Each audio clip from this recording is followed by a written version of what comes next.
From Daily Trust News Center, this is the News Hour. On News Hour tonight, bandits kill teacher, 4 others in Kaduna. Gunmen set divisional police headquarters on fire in Imo State. Zamfara state government donates patrol vehicles. And on the foreign scene, 23 killed, 38 injured after bus and truck collision in Tanzania. Hello and welcome to the News Hour on Trust Television. Tonight on the News Hour, we'll begin with security. Bandits have killed a school teacher with 4 others in Birnin Gwari local government area of Kaduna State. The local government chairperson, Umar Ahmed, confirmed the killing of the teacher by the bandits, adding that the bandits also injured 1 other person who is receiving treatment in the hospital. A statement issued by the Birnin Gwari Vanguard for Security and Good Governance, signed by its chairman, Ibrahim Nagwari, said about 16 people were also abducted in the eastern part of the area. According to the group, the incident happened at different times within the past 4 days, adding that in Randagi area, bandits released 32 people out of the 46 abducted after paying 16 million naira ransom. The group called on security agencies to always respond to distress calls from the various wards in Birnin Gwari. Similarly, a clash between farmers and herdsmen has reportedly resulted into the death of at least 6 persons and scores of others injured in Guri local government area, northeast Jigawa State. Information from the area last night indicated that the conflict has been brewing in the area because of the disagreement between the 2 groups, which climaxed on Friday, leading to the death of the victims. The State Police Command, which confirmed the development, however, said 2 were killed in the incident and 5 persons who were injured have been transferred to Hadejia General Hospital for further treatment. Police spokesman ASP Lawan Adam said 1 person has been arrested in connection with the crisis while others have fled. But he assured that the efforts were in top gear to ensure the arrest of the remaining suspects. According to the spokesman, the police on Friday received information on the clash between the herders and the farmers at Magiram village in Guri local government area. The State Police Commissioner Aliu Saleh Tafida and other high-ranking officers of the command have visited the scene to assess the incident, advising residents of the area to go about their normal activities without any danger of molestation. Again, gunmen have set Omuguma police headquarters in Owerri West local government area of Imo State on fire. The spokesperson for the police in the state, Michael Abatam, who confirmed the attack, said no casualty recorded, while reports say that 2 police constabularies by name Ifai and Ike were killed. According to the reports, the incident happened on Saturday with heavy bombardment at the station, leading to property worth millions of naira being destroyed, while the cross-exchange of gunshots sent residents of the area scampering for safety. Reports say that on arrival, the gunmen who came with guns and explosives immediately opened fire at the divisional headquarters after blocking the roads leading in and out of the station, including the one close to the local government area council headquarters.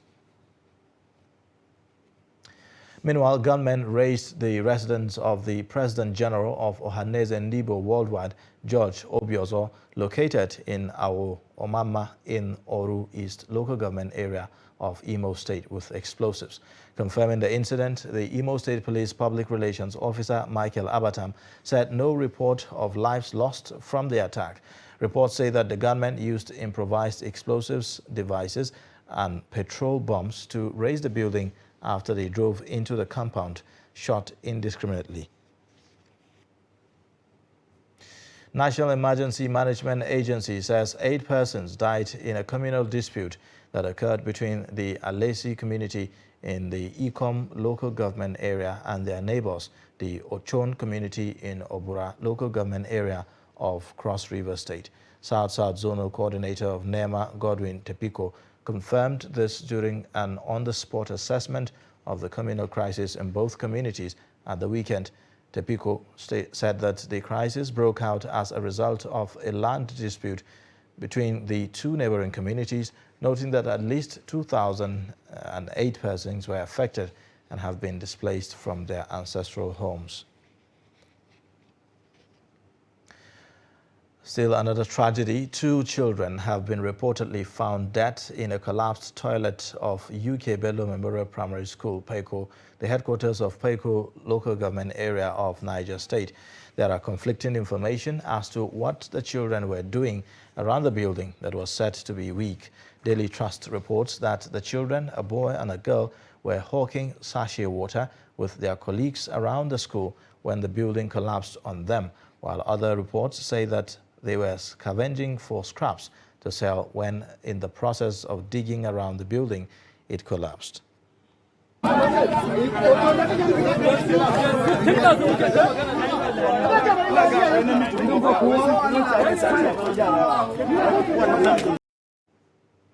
Fire on Saturday gutted Bua Cement Factory in Sokoto State, resulting to the death of 3 persons while 3 others were injured.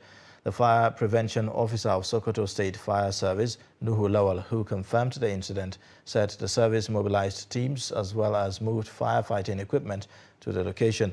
Reports say that other equipment and other valuables had also been destroyed by the inferno, noting that an interim situation information indicated that the inferno is suspected to be caused by an uploading fuel tanker. The governor of Zamfara State, Bello Muhammad, has presented 5 brand new Hilux vehicles to the government of Niger Republic for special border patrol to curb the activities of bandits now declared as terrorists. The donation of the 5 Hilux vehicles is in fulfillment of an earlier pledge made by Governor Bello Matawalle to support the government of Niger Republic with vehicles and other security logistics in the fight against banditry. The report.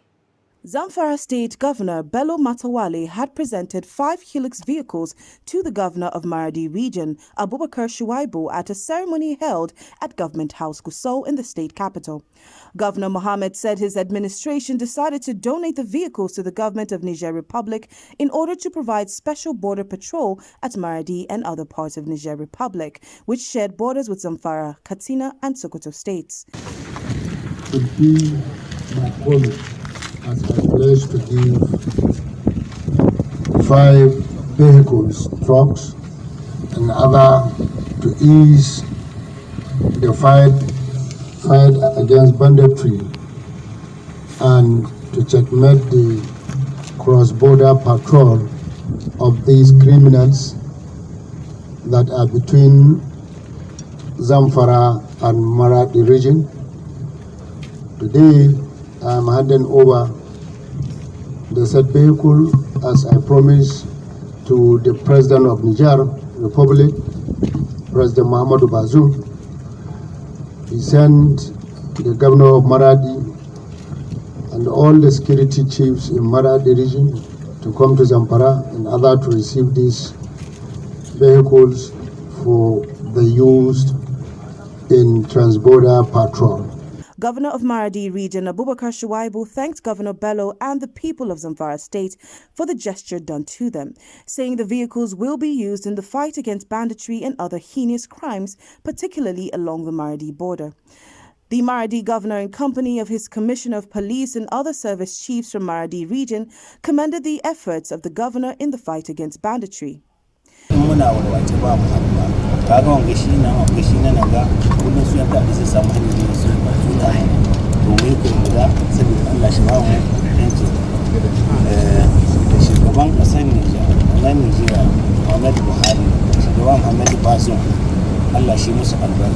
In December last year, Governor Bello Mohammed visited President Mohamed Bazoum in Niamey, where the two leaders discussed issues of insecurity and resolved to explore more areas of support and cooperation between Niger Republic and Zamfara State. At the meeting, Governor Mohammed promised to donate the 5 brand new Hilux vehicles to the government of Niger Republic for special border patrol. Secretary to the state government Kabiru Balarabe, Commissioners of Information, Security and Home Affairs Ibrahim Dosara and DIG IG Maman Safe, retired Zamfara State Commissioner of Police, CP Ayuba Elkana, and other heads of security agencies in Zamfara State witnessed the event. The closure of public and private schools in Zamfara State for over 5 months due to rising insecurity is taking the state educationally backward. Some stakeholders said it will take the state a long time to recover from the damages of schools closure caused by banditry. The report. Activities of bandits forced the Zamfara state government to close down schools in the state. 80 students and staff of Government Day Secondary School Kayar Maradun local government area were abducted in September last year. While some parents organized home lessons for their children, others resorted to online lessons. But shutdown of telecommunication service also hampered this. Abdulrazak Bello is a resident of Kaura Namo, the local government area of Zamfara State. He observed that the school's closure has adverse effects that will manifest in terms of state's manpower in the future. He appealed to the state and relevant stakeholders to join hands to improve the quality of education in Zamfara State so that children in the state can compete favorably with their counterparts in any part of the country. It was a regrettable period because we've lost a lot. Our children have been out of school for that period, which most of them lost so many things they're supposed to be learning during the period. Even though federal government has provided alternative teaching pupils and students through television program, but where is the light to use to do the program? We don't have light to use the opportunity. And secondly, here in the state, there is no any alternative apart from one radio program, which most of the students don't even wait, even listen to it. The pupils have been taken backward. A university lecturer with Federal University Gusau, Dr. Anas Anka, said the negative impact of the 5 months closure of schools in Zamfara is already manifesting in the state through poor academic performance. When they shut down the schools, it's a normal thing, maybe because of the last attack at the GDSS Paru that warranted for the closure of the school. But was that enough to shut down schools in the entire Zamfara state? For us, that is not enough reason to shut down schools. What we normally do as a government is we sit down and make a template. There are areas that since the attack in GDSS Paru to date, we have not recorded a single incident of attack. Why must we shut down schools in those areas? Some students in Gusau explained that they have taken advantage of the online and private home lessons to keep themselves up to date with learning to enable them be at par with their counterparts in other states of the Federation. I've been attending lessons so that I will not forget some things that I've been taught in school. And also I've been busy at home doing some things and not idle. I've been having some handworks and also lessons. I'm just mixing them together. I've been attending classes and online lessons and also working in a tailoring shop from 8 to 1 o'clock. So I read so I don't forget some of the things I learned in school. Zamfara state government in January announced reopening of schools in local councils headquarters where security presence is adequate. Schools in remote villages and areas infested with bandits remained closed until security situation improves in those areas. Now, parents and undergraduate students in Kaduna say 8 weeks extension of strike by Academic Staff Union of Universities, ASU, is disappointing. Fatima Salaladin speaks to parents on the impact of the strike and what could be done to avoid it. The report. Some students in Kaduna say incessant ASU strike is causing setback to their education pursuit, calling on government and the striking lecturers to consider the poor students. It's kind of traumatizing because we are now in a situation whereby we don't even know when we are graduating. A course of 4 years has now become a course of only God knows when. Government have not said anything yet. We are pleading with the government to call on this ASU for them to sit down and negotiate for the sake of we, the poor masses, because at the end of the day, it's the children of the poor that are suffering from this.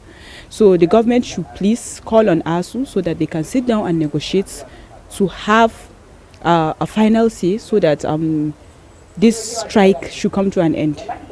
We virtually have like just 3 weeks or 2 weeks to have exam, and unfortunately the ASU now embark on the strike, in which automatically is affecting we the student, particularly the graduating student. I'm not saying it's not affecting those people that are not graduating, but the most effect of it is those people that are going to graduate. Or for example, now if I'm 20 years now, I'm going to graduate in the limit of the maybe 30 years, and this ASU strike now will now prevent me from graduating in 30 years. Approximately, and it will affect me going to the National Youth Service Corps, that is the NYSC. So we can say that if this strike still continue, a lot of students staying at home will hinder their level of understanding what they have been taught. And most importantly, like our own school, when we resume from this strike, we are going to have an examination. That means students staying at home, if not studying, they may likely forget what they have learned for the past semester. And coming back to say they will have exam, there will be a lot of failure in their academics. When you look at it all generally, you see that the receiving end is the student.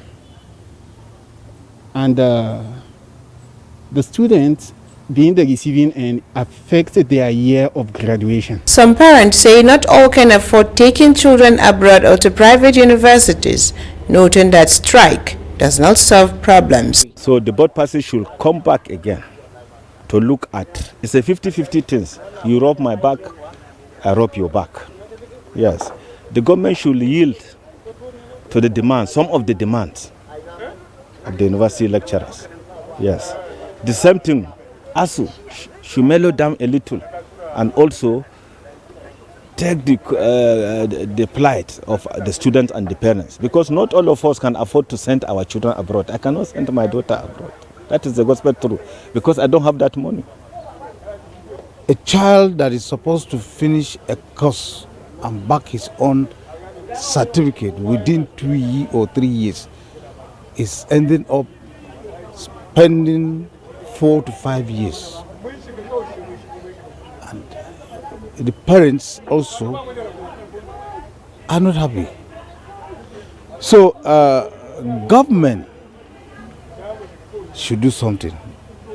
ASU too need to reason. I think among them they have children that are schooling. Can they sit and find out properly in a dialogue form to address this issue? Why is this check continuing year after year? While many young people say they are frustrated and losing interest in education, Nigerians believe ASU should find alternative to strikes to advance the cause of higher education. Fatima Saleh Laden, Trust TV News, Kaduna. The battle line between the Legislative Council of Ningi Local Government Area and Bauchi State Government has been drawn over the suspension of Executive Chairman of the Council, Mahmoud Hassan Tabla. The Council declared that no one has the constitutional power to remove him from office except the Council members. Adamu Imam reports. The legislative members led by the Speaker Yakubu Anas Muhammad, the councillor representing Nasaru A leading other members while addressing members of the Bauchi State Correspondent Chapel. The Legislative Council also distanced themselves from the purported suspension of Talba as widely circulated on social media. Instead that we never sat deliberately and resolved to suspend the executive chairman. Therefore, said letter never emanated from us, and we strongly condemn it, and whoever write or support it. We want to further that we are in total support of our executive chairman. He has done nothing wrong to warrant any suspension from the council. He added that the issue of suspension was aimed at causing political instability in Ningi and the entire state, while informing that the Legislative Council was invited to a meeting at the SDG office, Government House, and members left with the expectation that the allegation leveled against the chairman is still in question, only to see a letter of suspension circulated around. Furthermore, he says they were convinced that the governor was not aware of what the perpetrators are doing because a former lawmaker will not allow such to happen, not at this time when he needs every support, especially when the general election is fast approaching. If the state governor did not know about this issue, let him know now. We are protesting the purported suspension of our honorable chairman in Ningi local government because we know our governor will not allow some to cheat his people, over 1 million people in Ningi alone. This is what brought us here to tell the world that Ningi local government area will go into confusion if care is not taken.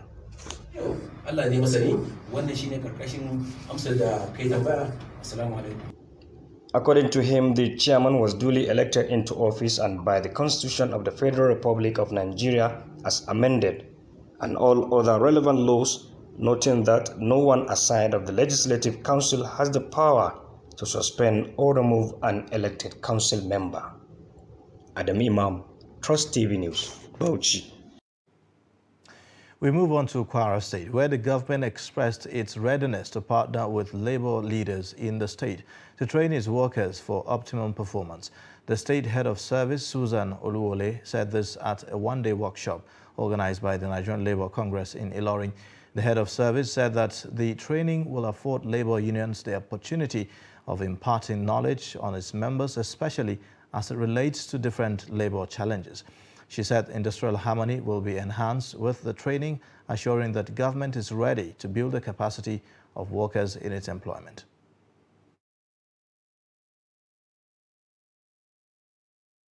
Of participants on how to deal with issues that are of great benefit to the union and the generality of labor movement. No doubt, the importance of training and retraining cannot be overemphasized, especially at this period when the world is faced with different challenges.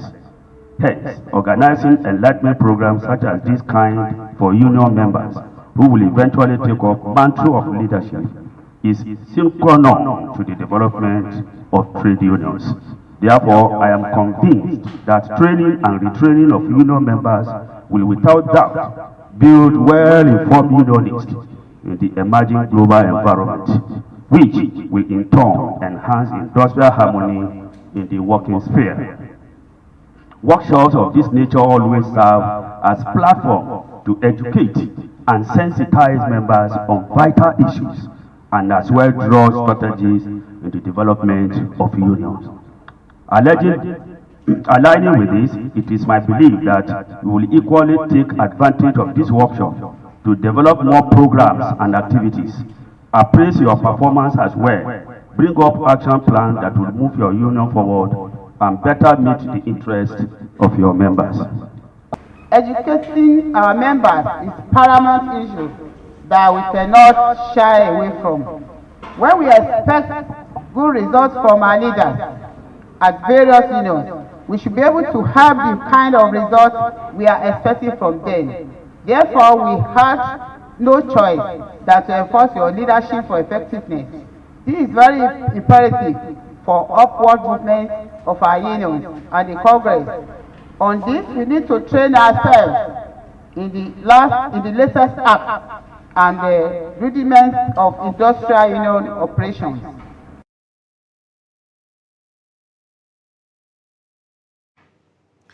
You're watching the news hour on Trust Television. Coming up shortly.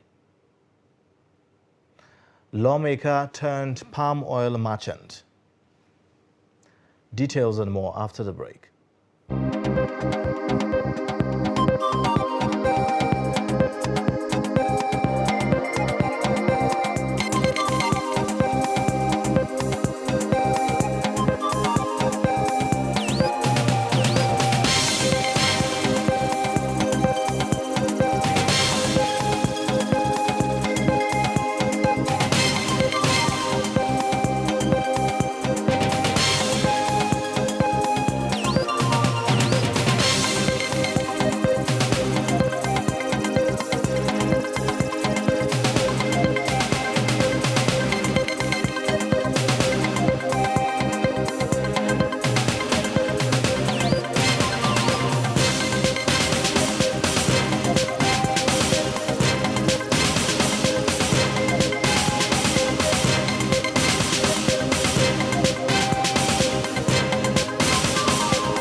Welcome back. You're watching the News Hour on Trust Television. Here is a look at the top stories again. Bandits have killed a school teacher with 4 others in Birnin Gwari local government area of Kaduna State. Plus, gunmen have set Umuguma Police Headquarters in Owerri West local government area of Imo State on fire. Elsewhere, with no fatalities recorded, Nigeria on Friday recorded 11 new cases of COVID-19 across 4 states of the Federation, raising the infection toll to 255,093. The latest statistics by the Nigeria Center for Disease Control released late Saturday night shows that the death toll still stands at 3,142.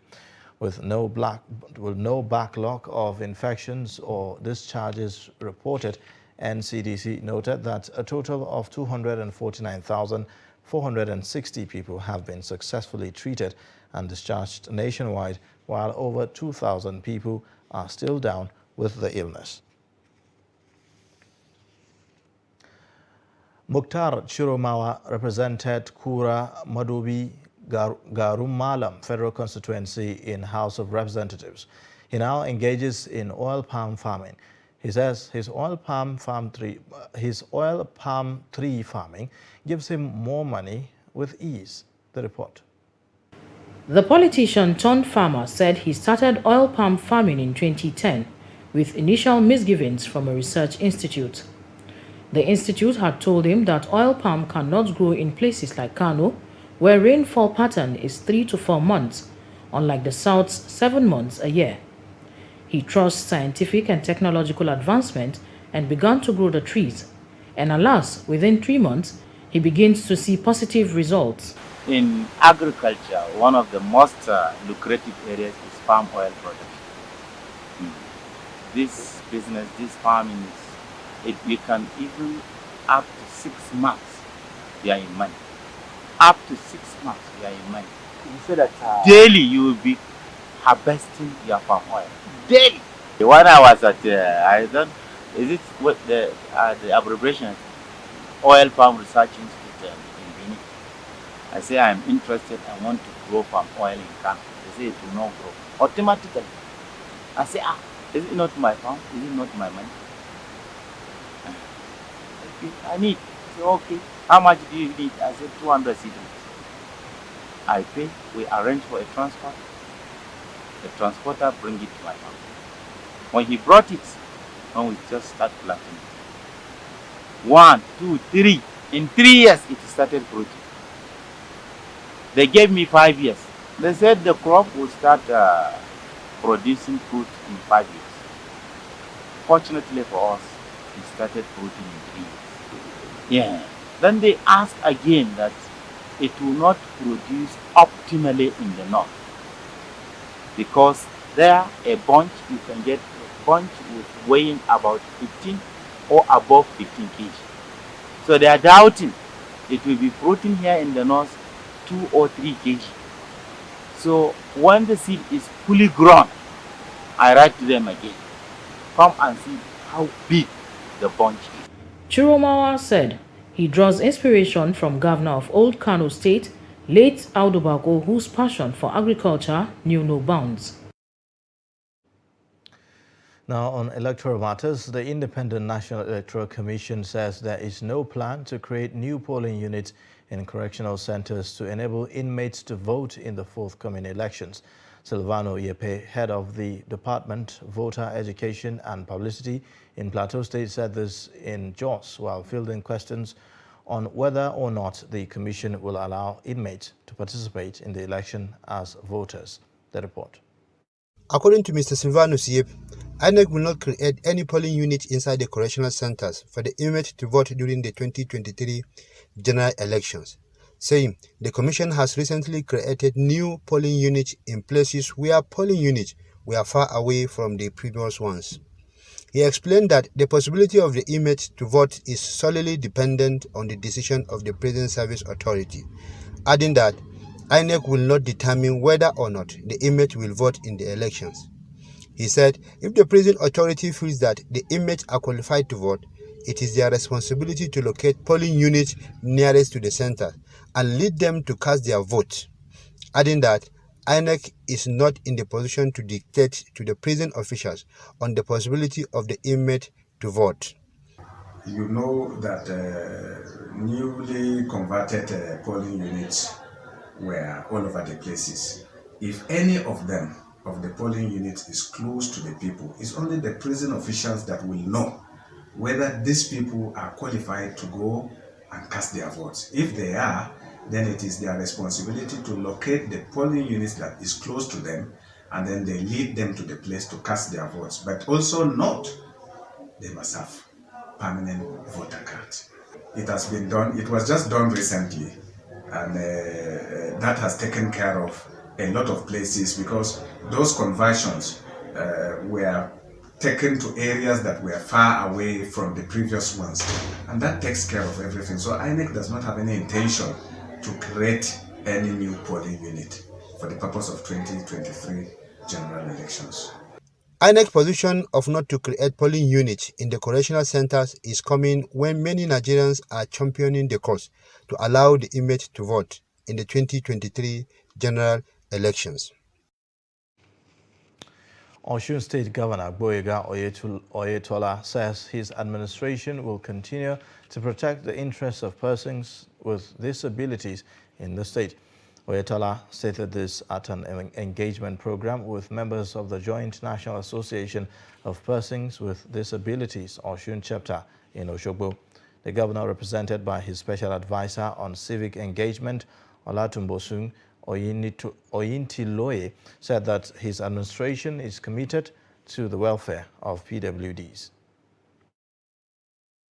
And you will agree with me that the governor of the state of Osun is so committed to the welfare of the people that live with disability, and that is why the governor has taken it upon himself to even sponsor the executive bill that is ongoing presently now, so that it can capture all their wants and needs, so that when the bill is finally get to the House of Assembly, some of the things that they have requested from here is already in that bill, which is about desk officers and some other things that they are agitating for. You know, if there is no legal framework, it's not easy for any government to perform, and that is why, and the more reason, the executive bill is being sponsored on their behalf, so that it can take care of them and it can protect them. And I want to tell you, the administration of Gboyega Oyetola is so committed to their welfare. By virtue of our responsibility in the Ministry of Commerce,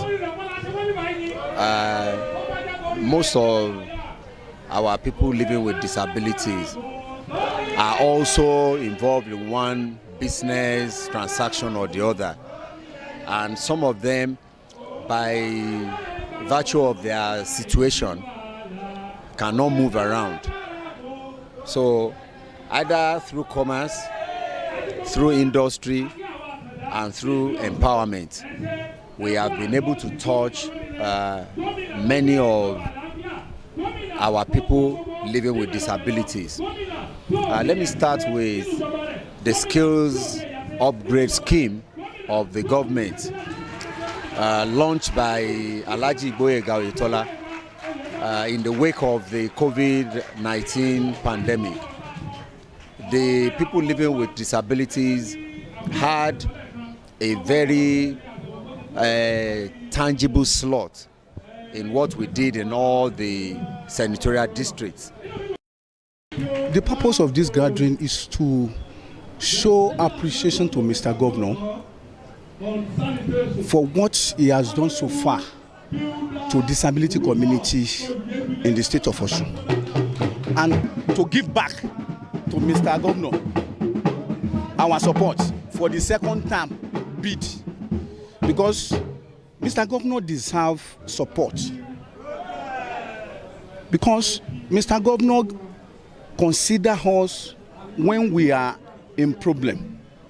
When we are in that need of him, he rendered his support.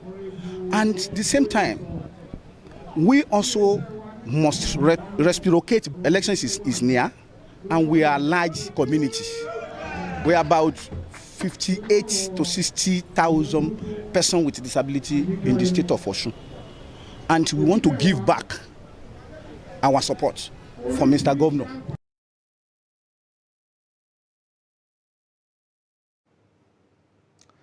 Meanwhile, online voter registration exercise in Katsina State is recording low turnout of will-be voters. Only 83,839 new voters are recorded across the 34 local government areas of the state. Abdullahi Yamadi completes the report. Before the ongoing voter registration exercise, Katsina State has 3,230,230 registered voters scattered across the 4,902 polling units.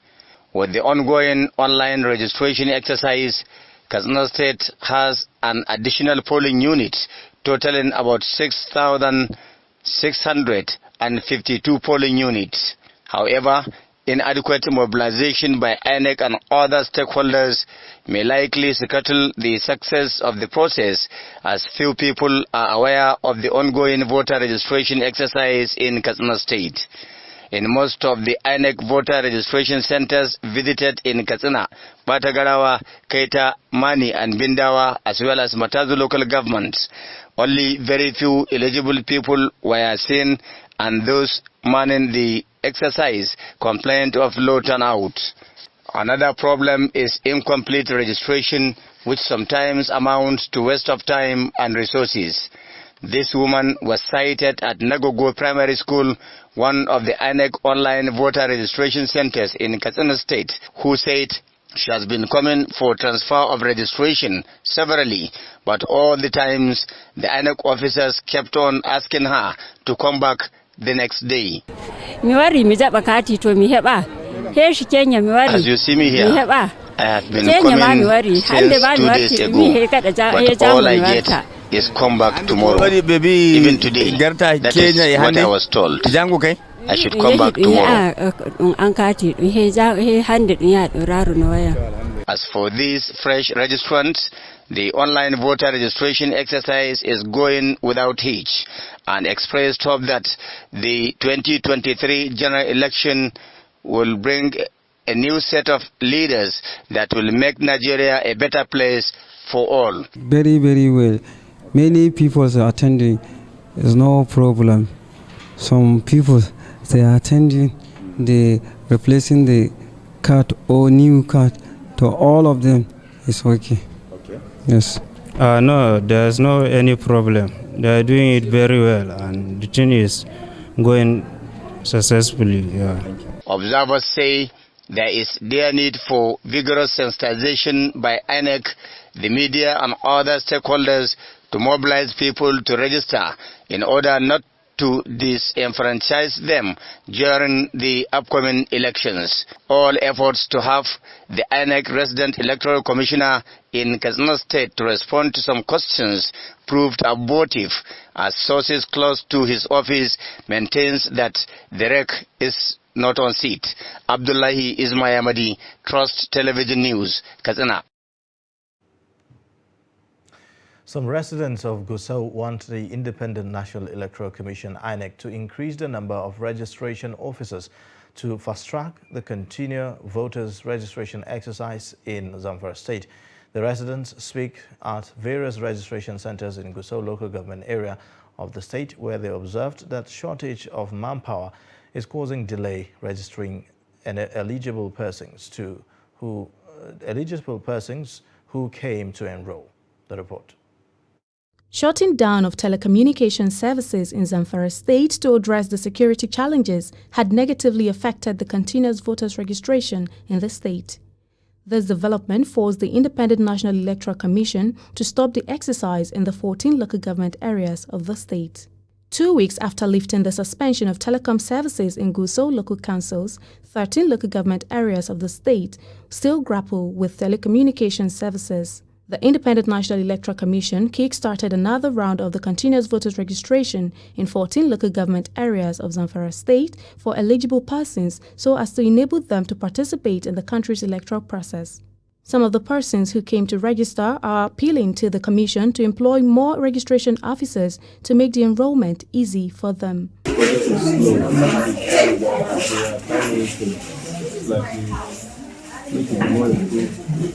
More computer, more system, more hands calculated because I've left my place of work and I've stayed up to 1 hour now. I never thought I would waste this kind of time. Thought if I come, maybe the next 10-15 minutes I'll go. We are here the addict to come and do our register. Like they are delaying us more, sir.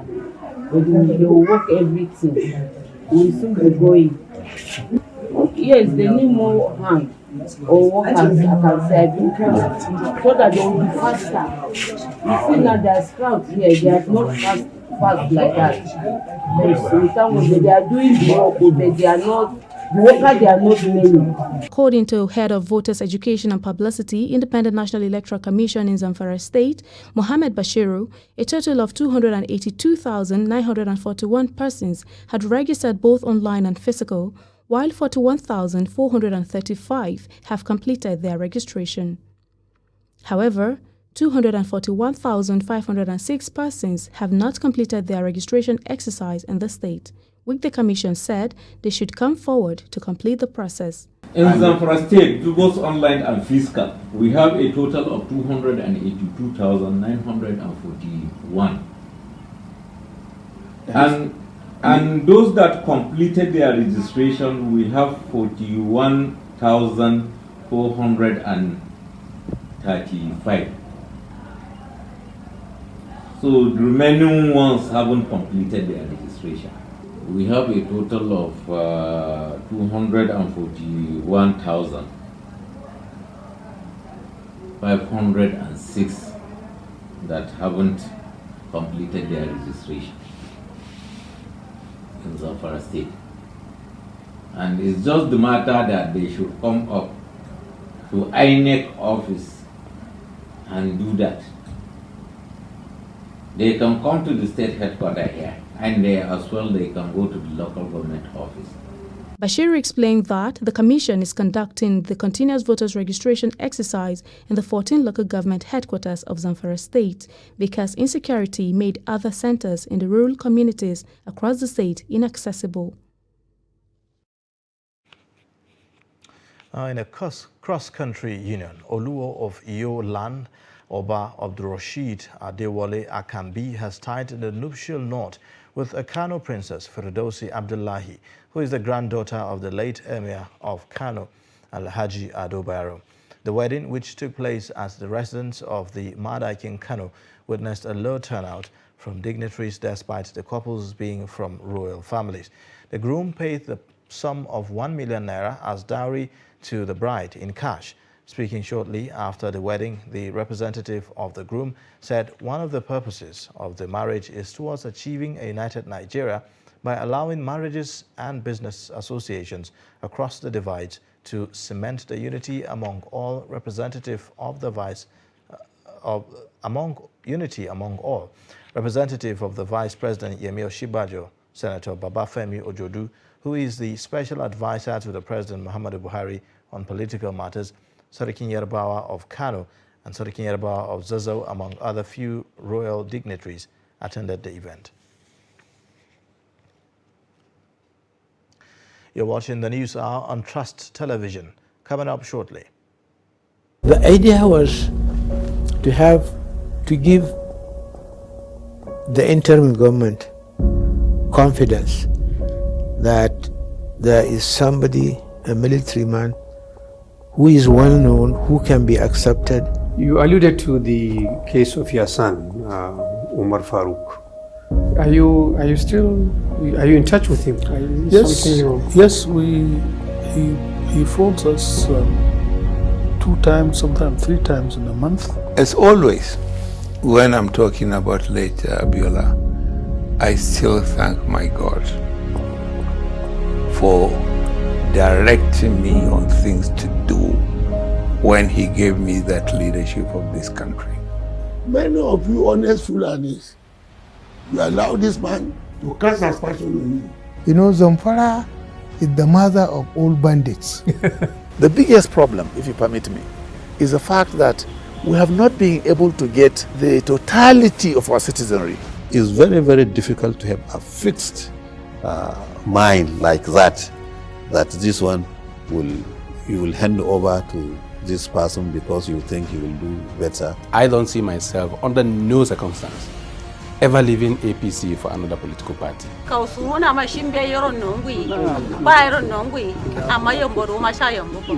Here on the Mambila Plateau.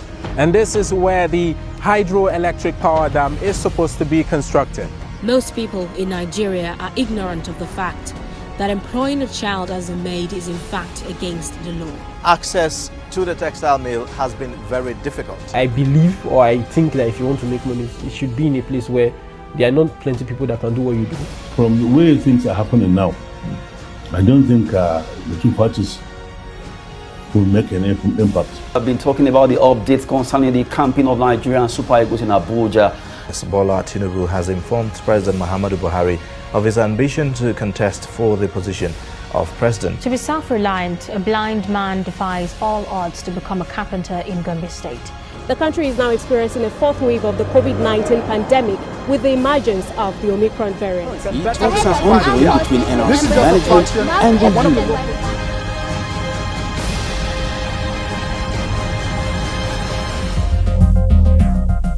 This is Trust TV, documenting the Nigerian story.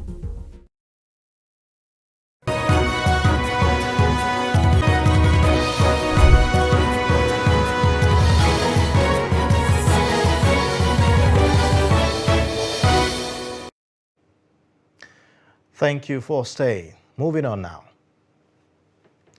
Broadcasting Organizations of Nigeria, a body representing broadcast stations in Nigeria, has cried out over the skyrocketing costs of operation following the high cost of petrol and diesel.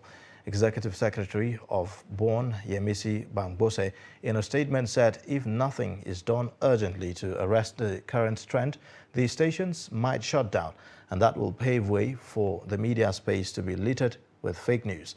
According to the organization, there are signs that danger of high magnitude is looming in Nigeria as the conventional media that has been the stabilizing factor in maintaining political stability, security, and peace of the country is under serious threat due to the harsh economic environment. It noted that even before the announcement of the total collapse of the national electricity grid, public power supply had been epileptic at best, and bills for the non-available power supply kept and keeps rising unabated.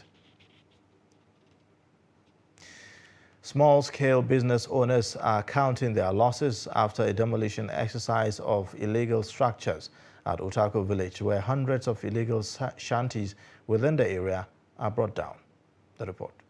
The demolition is carried out by the Federal Capital Territory Administration in order to allow the police regain their land and also to reduce traffic and criminal activity within the area.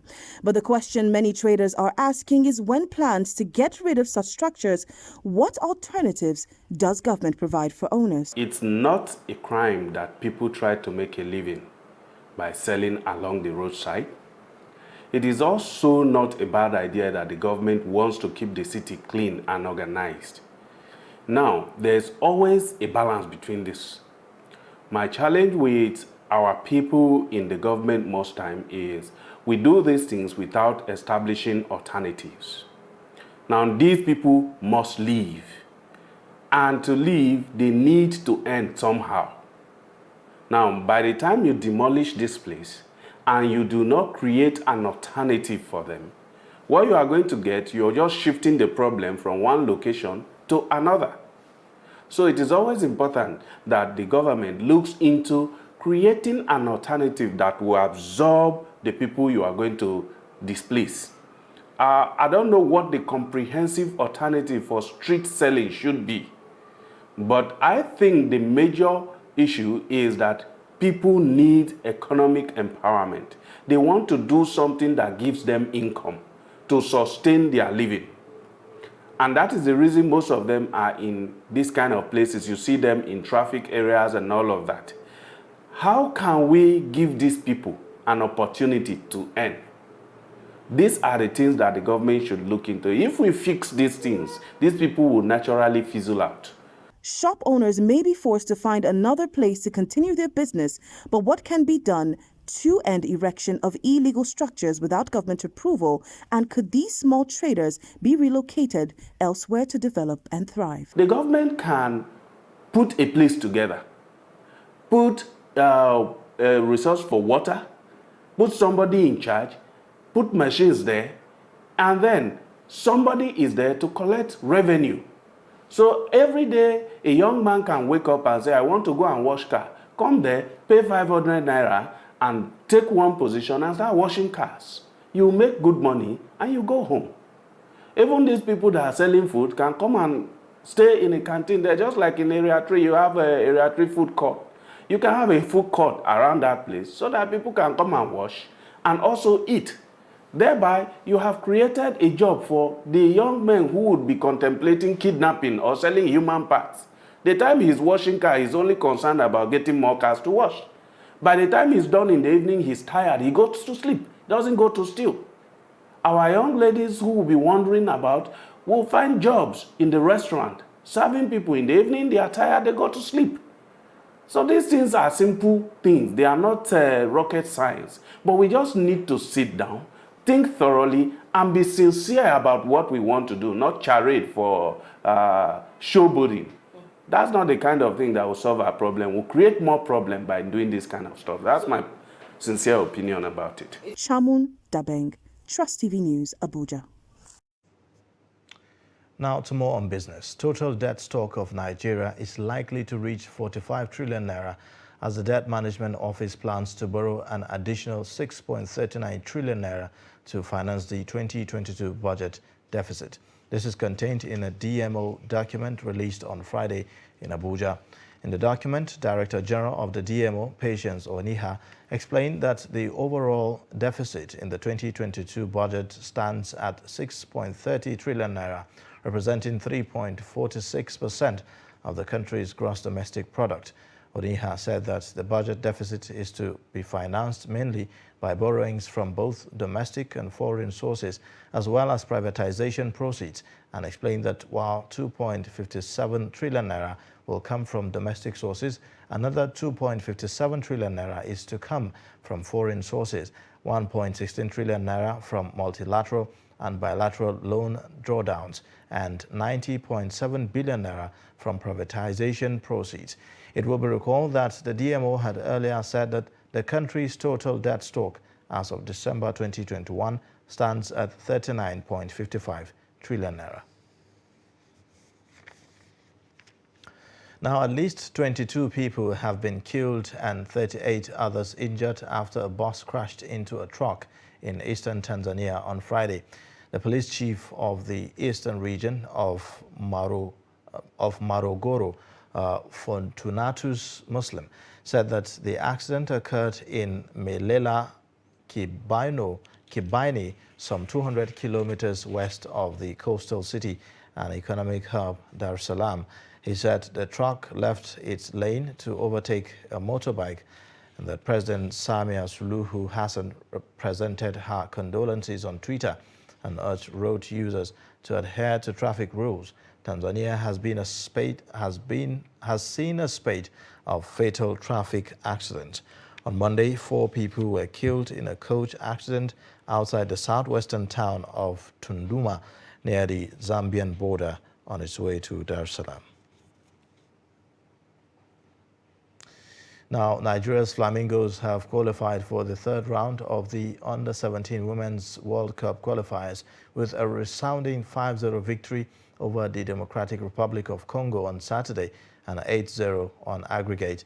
Opeyemi Ajakaye grabbed a brace in the 5th and 14th minutes, followed by Oluwatuminunu Adeshina, Dosu Atume and Taiwo Afolabi in the 23rd, 62nd and 88th minutes, respectively. The victory means that the team will now face Egypt in the third round for a place at this year's FIFA Under-17 Women's World Cup, scheduled to take place in India. And with that, we wrap up Trust's News Hour. Thank you for watching. You can always connect with us via our social media platforms and subscribe to our YouTube channel to watch more. I am Ayuba Ilia. Thank you for watching.